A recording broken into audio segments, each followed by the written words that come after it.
Senior White House officials insisted Saturday that President Trump is legally allowed to appoint an acting director for the Consumer Financial Protection Bureau, CFPB, which is an independent agency.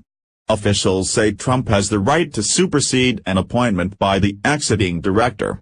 The officials called Trump's appointment of Office of Management and Budget Director Mick Mulvaney to lead the CFPB a typical, routine move in line with years of precedent. Advertisement: Trump appointed Mulvaney on Friday night to serve as acting director of the CFPB, hours before former director Richard Cordray left the agency. Cordray promoted his chief of staff Leandra English to the deputy director position before leaving. The conflicting appointments mean there are two people who can claim to be the acting director of one federal agency. The Dodd-Frank Act of 2010, which established the CFPB, calls on the agency's deputy director to serve as acting director until the president appoints and the Senate confirms a permanent replacement. But senior administration officials said Saturday that the Federal Vacancies Act of 1998 empowers Trump to override the CFPB's line of succession with his own pick.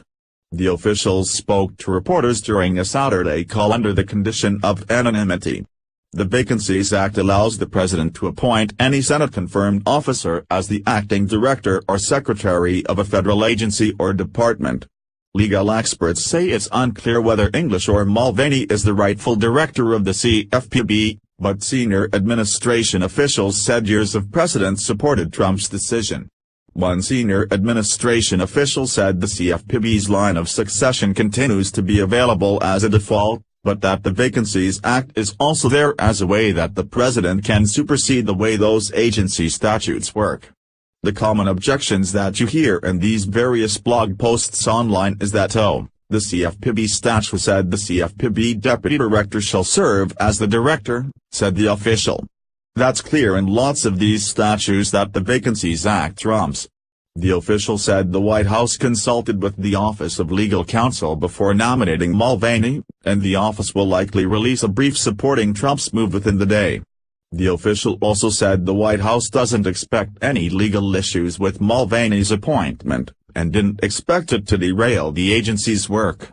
I know it makes it a better story if things are unpleasant and there's a clash of two directors, but I don't think it's, at all clear that's going to happen, the official said. I think there's a very good chance that Director Mulvaney will come in on Monday morning and that will be the end of things.